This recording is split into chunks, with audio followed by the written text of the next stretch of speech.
اس قرآن کے ذریعے سے زبردست محنت کرو، اس کے ذریعہ بناؤ، اس کو استعمال کرو۔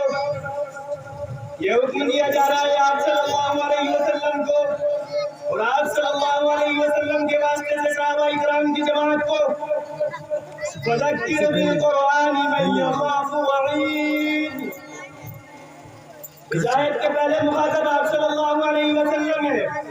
اور آپ صلی اللہ علیہ وسلم کے واسطے سے صحابہ کرام کی جماعت ہے۔ یہ کہا جا رہا ہے کہ اس کتاب کو سناؤ، لوگوں کو سناؤ، لوگوں کو بتاؤ یہ کتاب ہدی للناس ہے۔ لوگوں کو بتاؤ کہ ہدایت اب گیتا میں اور ویدوں میں نہیں ملے گی، ہدایت قرآن میں ملے گی۔ عیسائیوں کو بتاؤ کہ ہدایت اب اولڈ ٹیسٹمنٹ اور نیو ٹیسٹمنٹ میں ہدایت نہیں ملے گی، ہدایت یہاں ملے گی۔ بدھسٹوں کو بتاؤ، جینیوں کو بتاؤ کہ جو کتابیں تم لپیٹے بیٹھے ہو، ہدایت اور گائیڈنس اب وہاں نہیں ملے گی، ہدایت یہاں ملے گی، کیونکہ یہ لاسٹ بک ہے، ڈیوائن بک ہے، اللہ کی کتاب ہے، مالک کی کتاب ہے، خالق کی کتاب ہے، گاڈ کی کتاب ہے، ایشور کی کتاب ہے، مالک کی کتاب ہے۔ یہ وہ پیغام ہے جس کے لیے اس قرآن کریم کو اتارا گیا۔ لِيَحْكُمَ بَيْنَ النَّاسِ فِيمَا اخْتَلَفُوا فِيهِ۔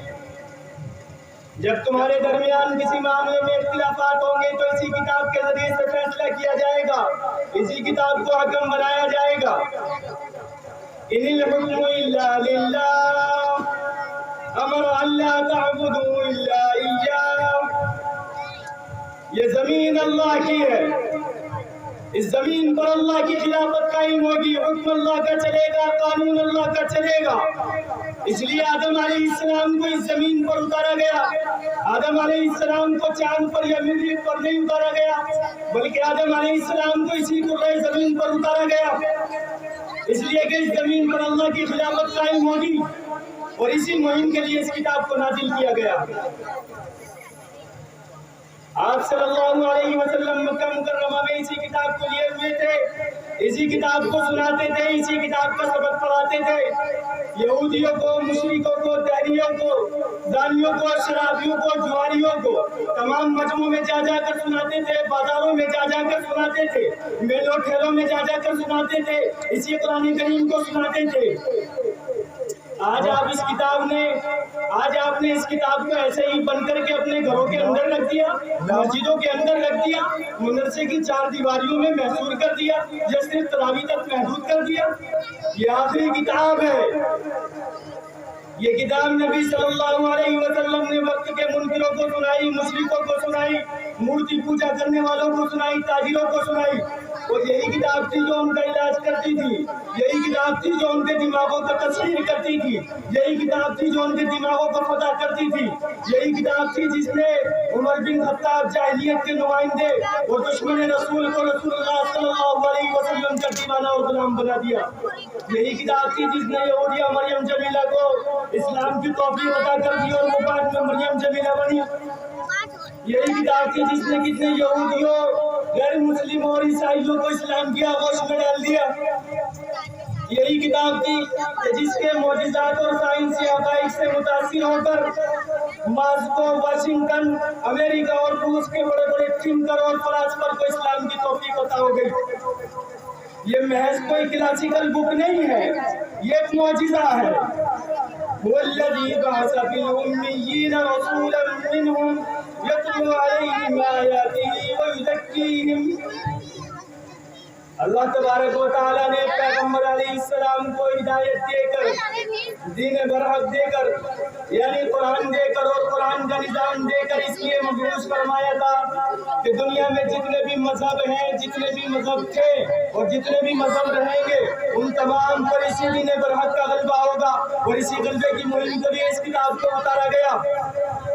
یہ قرآن اس لیے نہیں آیا کہ قرآن پڑھنے والا غیر اللہ کا نظام مانے، غیر اللہ کے سامنے سجدہ ریز ہو، غیر اللہ کا نظام تعلیم مانے۔ قرآن پڑھنے والا غیر اللہ کا نظام تعلیم، غیر اللہ کا نظام سماجیات، غیر اللہ کا نظام معاشیات اور غیر اللہ کا نظام تہذیب اور نظام تمدن کو مانے، بلکہ قرآن پڑھنے والا تو سب سے پہلے سزا لگا دے کہ ایجوکیشن جو ہوگی وہ اللہ کے نام کے ساتھ ہوگی۔ اقرأ باسم ربک الذی خلق، خلق الانسان من علق، اقرأ وربک الاکرم۔ وہ چاہے فزکس ہو، سائنس ہو، کیمسٹری ہو، بایولوجی ہو، زولوجی ہو، ایسٹرونومی بھی ہو، چاہے جتنے بھی علوم ہو، تمام کے تمام علوم کو رب کے نام کے ساتھ پڑھانا پڑے گا، اللہ کے نام کے ساتھ پڑھانا پڑے گا، اسم رب کے ساتھ پڑھانا پڑے گا۔ اس لیے اللہ تبارک و تعالیٰ نے یہ کتاب محمد صلی اللہ علیہ وسلم پر نازل کی، اور محمد صلی اللہ علیہ وسلم نے یہ کتاب امت کو منتقل کر دی، امت کو دے دی، اور امت کو اب یہ کام کرنا ہے کہ کنتم خیر امت اخرجت للناس تأمرون بالمعروف وتنہون عن المنکر۔ یہ امت ایک بہترین امت ہے، اس امت کو تمام لوگوں کے لیے نکالا گیا ہے، اس لیے نکالا گیا ہے کہ تمام لوگوں کو یہ بھلائیوں کا حکم کرے اور برائیوں سے روکے۔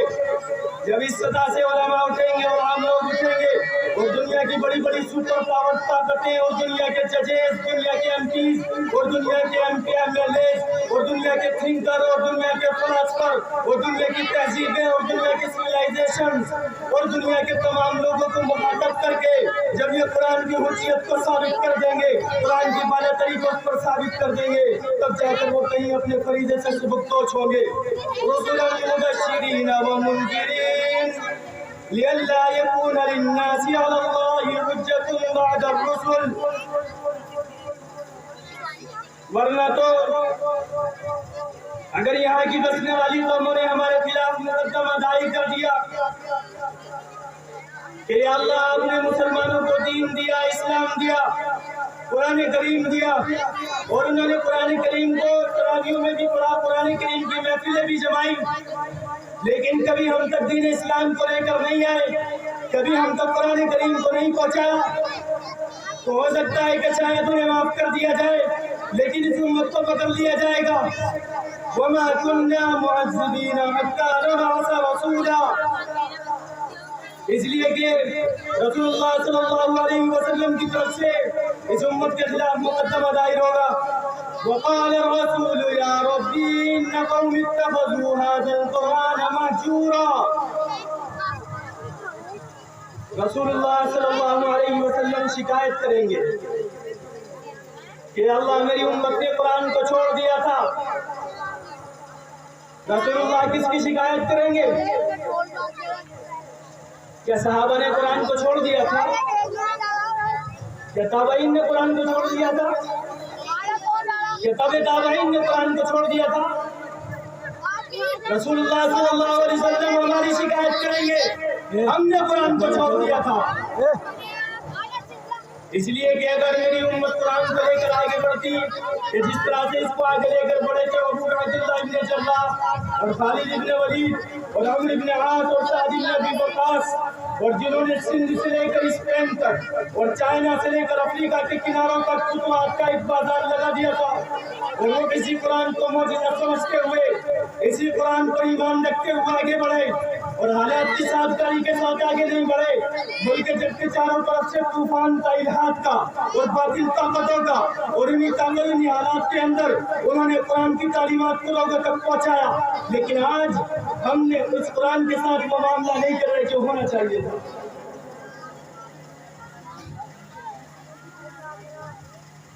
افسوس ہم میں سے آج اکثر قرآن کریم کو پڑھتے ہیں لیکن قرآن کریم کو سمجھتے نہیں۔ ہم نے قرآن کو صرف ثواب کی کتاب سمجھ لیا، برکت کی کتاب سمجھ لیا، جھاڑ پھونک اور گھنٹوں کی کتاب سمجھ لیا، یہی سمجھ لیا کہ صرف مثال ثواب کے لیے اس کو پڑھا جاتا ہے، برکت کے لیے اس کو پڑھا جاتا ہے۔ قرآن اتارا گیا تھا ہدایت کے لیے، قرآن دستور ہے، قرآن قانون ہے، قرآن ہدایت نامہ ہے، قرآن بشارت ہے، قرآن ایک روشنی ہے، قرآن ایک انقلابی طاقت رکھنے والی کتاب ہے، قرآن کے ذریعے دلوں کو تسکین ملتی ہے، قرآن سکینت ہے، قرآن ایک انقلابی طاقت رکھنے والی کتاب ہے۔ یہی کتاب ہے کہ جس کے ذریعے سے اور جس کی برکت سے محمد صلی اللہ علیہ وسلم کو آخری پیغمبر بنایا گیا۔ قرآن ایک معجزہ ہے، جس طرح سے معجزہ دیا گیا صالح علیہ السلام کو اونٹنی کی شکل میں، اور معجزہ دیا گیا موسیٰ علیہ السلام کو ید بیضا اور عصا کی شکل میں، اور عیسیٰ علیہ السلام کو معجزہ دیا کہ دم عیسیٰ اور قوم باذن اللہ کی شکل میں، ویسے ہی بلکہ اس سے زیادہ مؤثر، اس سے زیادہ طاقتور اور اس سے زیادہ جامع اور اس سے زیادہ ہمگیر، اس سے زیادہ تابندہ اور پائندہ اور ہمیشہ باقی رہنے والا معجزہ یہ قرآن ہے جو اللہ تبارک و تعالیٰ نے اس امت کو دیا ہے۔ اور پیغمبر علیہ السلام اپنے معجزوں کے ساتھ رخصت ہو گئے، چنانچہ موسیٰ علیہ السلام کی اونٹنی ان کی زندگی کے اندر رہتے ہوئے ذبح کر دی گئی، اور موسیٰ علیہ السلام کا عصا اور ید بیضا ان کی زندگی کے ساتھ رخصت ہو گیا، اور دم عیسیٰ اور قوم باذن اللہ موسیٰ علیہ السلام کو آسمان پر اٹھائے جانے کے ساتھ رخصت ہو گیا۔ لیکن یہ قرآن رسول اللہ صلی اللہ علیہ وسلم کی زندگی کے ساتھ رخصت نہیں ہوا، بلکہ یہ جیتا جاگتا معجزہ ہے۔ یہ دلوں کو فتح کرنے والی کتاب، یہ دماغوں کو تصویر کرنے والی کتاب، یہ تمام انسانوں کی رہنمائی کرنے والی کتاب۔ آج اس قرآن کو ہم نے ایسے ہی چھوڑ دیا، ہم نے اس قرآن کو صرف ایثار ثواب کے لیے سمجھ لیا، یا اس قرآن کو صرف دم کرانے کے لیے سمجھ لیا۔ آج ہم اس قرآن سے عقیدت و محبت بھی رکھتے ہیں، اس کا ادب اور احترام بھی کرتے ہیں، اور اس سے سارے فائدے بھی حاصل کرتے ہیں، لیکن کبھی اس سے یہ دریافت نہیں کرتے کہ قرآن کی آمد کا مقصد کیا ہے، قرآن کیوں آیا تھا، قرآن ہم سے کیا چاہتا ہے۔ قرآن آیا تو نسل انسانی کے تمام طبقات اور افراد کو یہ بتانے کے لیے کہ تمہیں دنیا کے اندر رہتے ہوئے کیسے رہنا ہے، تمہارے لیے کیا چیز جائز ہوگی اور کیا چیز ناجائز ہوگی، کیا چیز تمہارے لیے صحیح ہوگی اور کیا چیز تمہارے لیے صحیح نہیں ہوگی۔ قرآن یہ بتانے کے لیے آیا، قرآن انسانوں کی رہنمائی کرنے کے لیے آیا۔ یہ قرآن سائنسدانوں کی بھی رہنمائی کرتا ہے، حکمرانوں کی بھی رہنمائی کرتا ہے، جغرافیہ دانوں کی بھی رہنمائی کرتا ہے، منطقیوں کی بھی رہنمائی کرتا ہے، فلسفہ دانوں کی بھی رہنمائی کرتا ہے، ڈاکٹروں کی بھی رہنمائی کرتا ہے، انجینئروں کی بھی رہنمائی کرتا ہے۔ یہ تمام انسانوں کی رہنمائی کرنے والی کتاب ہے۔ ذالک الکتاب لا ریب فیہ ھدی للمتقین۔ یہ کتاب لا ریب ہے، اس کے اندر کوئی شک و شبہ نہیں ہے، کوئی کجی نہیں ہے، کوئی عیب نہیں ہے۔ یہ اللہ تبارک و تعالیٰ کی آخری کتاب ہے، اور اس کتاب کو اللہ تبارک و تعالیٰ نے تمام امت کے لیے ایک رہنما بنایا، تمام امت کی رہنمائی کرنے والی کتاب ہے۔ جب تک مسلمان اس قرآن کریم سے جڑے رہے، اس قرآن کریم کے مطابق ان کا عمل رہا، ان کے دن اور رات اس قرآن کریم کی بتلائی ہوئی تعلیمات کے مطابق گزرتے تھے، تو وہ ہمیشہ ترقی کرتے رہے، ہمیشہ فاتح قوم کے نام سے جانے اور پہچانے جاتے رہے۔ لیکن جب سے ان کے اندر نفسانی خواہشات کا سلسلہ شروع ہوا اور وہ قرآن کریم سے دور ہوتے چلے گئے، اور ایسے دور ہو گئے، ایسے غافل ہو گئے کہ وہ صبح بیدار ہو کر اخبار کی تلاوت تو شروع کر دیتے ہیں، نیوز دیکھنا تو شروع کر دیتے ہیں، موبائل دیکھنا تو شروع کر دیتے ہیں، لیکن تلاوت کی توفیق ان کو نہیں ہوتی، قرآن کریم کو پڑھنا ان کو نصیب نہیں ہوتا۔ شاید کہ مسلمان کو معلوم ہو جائے کہ اس دنیا میں رہتے ہوئے سب سے زیادہ عظیم اور سب سے زیادہ مقدس اور سب سے بڑی نعمت اگر ہمارے پاس کوئی ہے تو وہ یہی قرآن کریم ہے۔ آج جو مسلمانوں کے حالات ہے پوری دنیا کے اندر، اور جو چاروں طرف سے گھمسان پھیلا ہوا ہے، مسلمان ہر طرف سے مایوسی اور خوف کا شکار ہے، مسلمان ذلیل و خوار ہو رہا ہے۔ اگر ہم پورا مسلمان ایک مضبوط قوم بننا چاہتا ہے، اور وہ چاہتا ہے کہ ہم مضبوط ہوں اور ہماری عزت ہو اور ہمارا ایک وقار ہو اور سماج کے اندر ہمارا ایک سیاسی وزن ہو، ہمارا سیاسی وجود ہو، تو ان کو دوبارہ سے پھر اسی قرآن کریم کی طرف آنا ہوگا، اسی قرآن کریم کی بتلائی ہوئی زندگی کے مطابق زندگی بنانی ہوگی، اسی قرآن کریم کے مطابق اپنے عمل کو بنانا ہوگا۔ جب تک مسلمان اس قرآن کریم کے مطابق عمل کو بنائے ہوئے تھے اور اس قرآن کریم کے مطابق زندگی گزارتے تھے، تو تاریخ گواہ ہے کہ وہ ہمیشہ فاتح قوم کے نام سے جانے جاتے تھے۔ ان کا ایک وجود تھا، ان کا سیاسی وزن بھی تھا، دنیا ان سے کراتی تھی، لیکن جب سے مسلمان اس سے دور ہو گئے تو وہ ذلیل و خوار ہو گئے، رسوا ہو گئے۔ اس لیے علامہ اقبال نے کہا تھا کہ وہ معزز تھے زمانے میں مسلمان ہو کر، غمخوار ہوئے تاریخ خدا ہو کر۔ اگر ہندوستان میں مسلمان اپنے حالات صحیح کرنا چاہتے ہیں اور وہ چاہتے ہیں کہ حکومت جو قانون ہے وہ بھی درست ہو، سپریم کورٹ کے فیصلے بھی صحیح آئے اور تمام انسانوں کے لیے قانون برابر ہو، مساوات ہو، برابری ہو، ہمدردی ہو، بھائی چارگی ہو اور نفرت کا ماحول ختم ہو، تو اسی قرآن کریم کی تبلیغ کرنا ہوگی، اسی قرآن کریم کو لوگوں کو بتانا ہوگا، اسی قرآن کریم کو لوگوں کو سنانا ہوگا۔ جیسے آپ صلی اللہ علیہ وسلم نے اسٹارٹ کیا تھا، شروع کیا تھا، بالکل وہیں پہ جانا ہوگا۔ جب آپ صلی اللہ علیہ وسلم کے دور میں نفرت کا ماحول تھا اور بہت زیادہ اس طرح کا ماحول تھا کہ لوگوں کے اندر اس قدر کی برائیاں موجود تھی، اس زمانے کے اندر شراب عام تھی، چاروں طرف سے لوگ شراب پیتے تھے۔ مورخین لکھتے ہیں کہ عرب قوم اس وقت 250 قسم کی شراب پیتی تھی،